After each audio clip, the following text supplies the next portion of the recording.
This is the fourth video of the series of the theory development in educational leadership. In this series of videos, I'll introduce the major events and theoretical views in each decade of the field of educational leadership. This video is about educational leadership in the 1970s. You can find the rest of the video series in the description section below. Recall the theory movement I mentioned in an earlier video about the theory development in the 1950s. Back then, the educational leadership research community was dissatisfied with the lack of theoretical foundation that could be used to produce generalizable knowledge. The knowledge base in the 1950s was built on retired district superintendents and school principals' personal practices, techniques, success stories, and anecdotes. Personal wisdom may work for one or few individuals, but may not apply to every school leader. Moreover, positivism was very popular among social scientists. That was the historical backdrop when some educational leadership scholars started the theory movement in the 1950s. The goal of the movement was to build a cumulative, generalizable knowledge base that was produced from rigorous hypothetical deductive empirical inquiries. The theory movement also aimed at developing a unique theory for educational leadership. The theory movement continued in the 1960s. Since the 1970s, attacks on the theory movement was launched from many directions. The opponents argued for the legitimacy of qualitative methods in educational leadership research. The opponents of the theory movement claimed that the theories developed from quantitative methods were irrelevant to school leaders' needs at workplace. The opponents did not believe that it was an achievable goal to use science to develop generalized, value-neutral theoretical explanations of the broad scope of school leaders' practice. One of the reasons of the decline of the theory movement in the 1970s was the resistance of practice-oriented professors who had been the majority of the professors in the field of educational leadership since the beginning of the theory movement. Here are the two line charts I created to illustrate the rise and fall of the topics in articles published in Educational Administration Quarterly. As you can see from the charts, quantitative methods and qualitative methods seemed in alternation in EAQ articles over the years. Even though the theory movement began to decline in the 1970s, the contribution of the theory movement was profound and long-lasting. The theory movement introduced administrative theory and rigorous scientific research methods, legitimizing educational leadership as a field. The research quality grew in both volume and quality. The theory movement also started the probably most extensive intellectual debate in the field of educational leadership. The debate was called the Griffith-Greenfield debate, or the Greenfield Revolution. When Daniel Griffith started the theory movement in the 1950s, one of his most vocal opponents, Thomas Greenfield, had not started his master's program in educational leadership yet. Thomas Greenfield was born in 1930 in Canada. He studied English and German at the University of British Columbia. After graduating from the undergraduate program in British Columbia, he began teaching in schools and eventually moved to the field of educational leadership. In 1961, he began the master's program in educational administration at the University of Alberta, and later completed a PhD in the same department. Greenfield later returned to the University of British Columbia, where he worked as a professor and researcher. After a brief stay in British Columbia, Greenfield received an appointment at the Ontario Institute for Studies in Education at the University of Toronto, where he wrote his most influential works. Thomas Greenfield's work was so influential that the Canadian Association for the Study of Educational Administration instituted the Thomas Greenfield PhD Dissertation Award in his honor. The award is presented at the annual conference of the Canadian Society for the Study of Education. Greenfield's work was heavily influenced by Max Weber. I mentioned Weber in an earlier video on the theory development in educational leadership prior to the 1950s.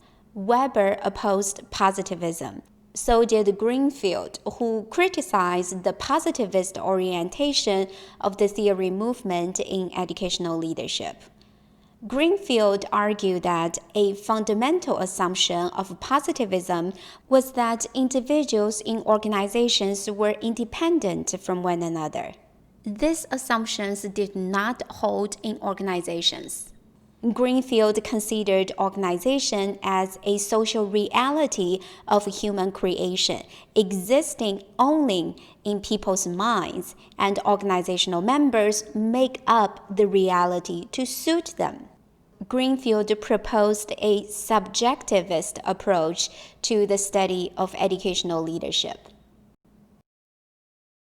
Griffiths responded to Greenfield's attack on the theory movement with vigor and enthusiasm. Griffiths wrote, "The criticism of organizational theory ranged from the petty to the profound."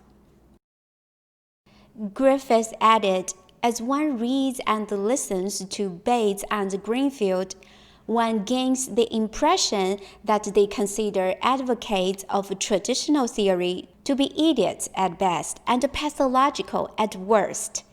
These expressions are often reciprocated. The debate language got aggressive at times. Greenfield took the debate very personally. Griffiths, on the other hand, seemed to enjoy it and could crack a joke about it. This was probably the most extensive debate about ideas in educational leadership field, where we prefer the public phase of acceptance and cooperation and the private practice of personal criticism. The Griffiths-Greenfield debate led to a paradigm war between positivistic and naturalistic paradigms. The heat of the debate cooled down by the deaths of these two courageous voices in our field. Greenfield died in 1992.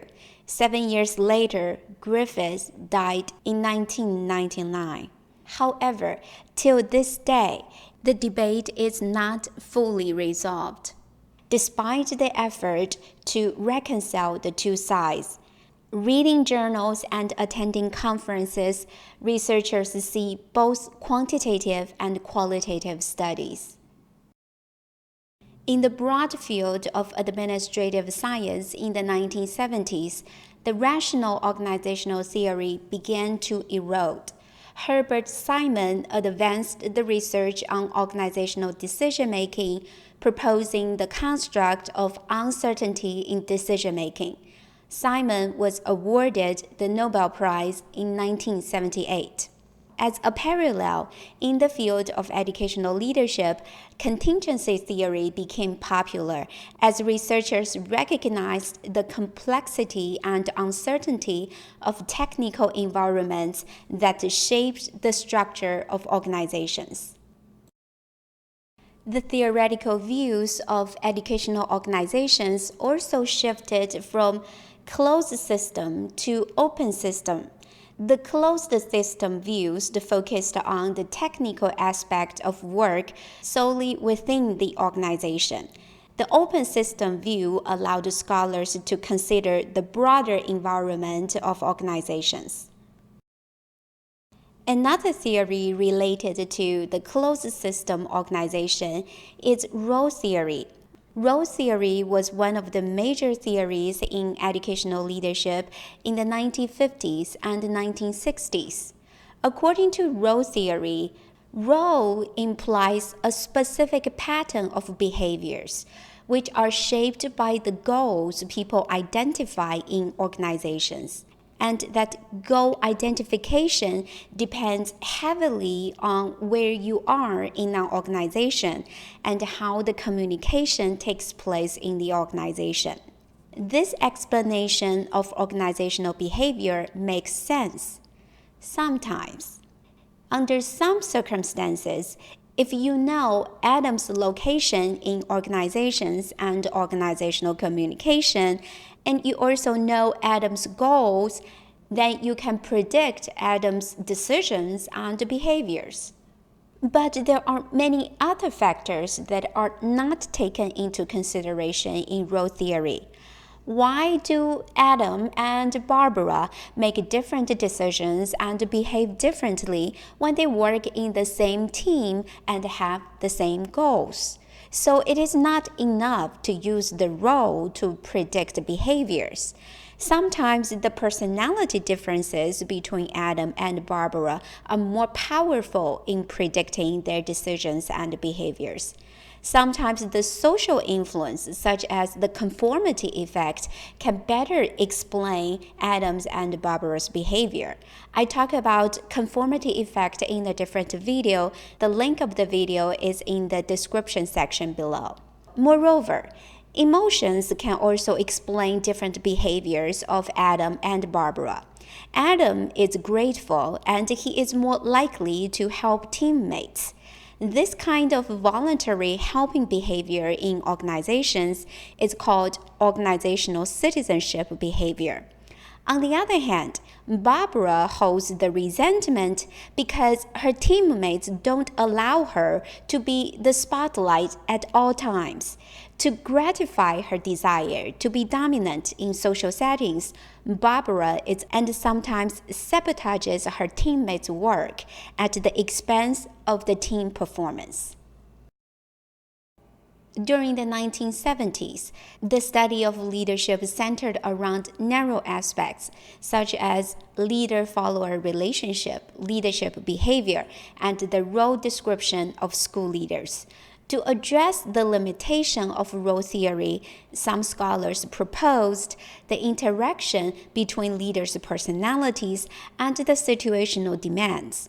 The success of a leader depends on a match between their leader characteristics and personalities and what are demanded by their followers. In 1976, Carl Weick proposed educational organizations as loosely coupled system. Coupling means interconnection and interdependence. Take educational organizations as an example. A teacher's office is tightly coupled to the principal's office, whereas a counselor's office is loosely coupled to the principal's office. How do you know whether it is loosely coupled or not? You look at how many shared activities different elements have. Here is another example. There are principals, assistant principals, and a superintendent in an organizational system.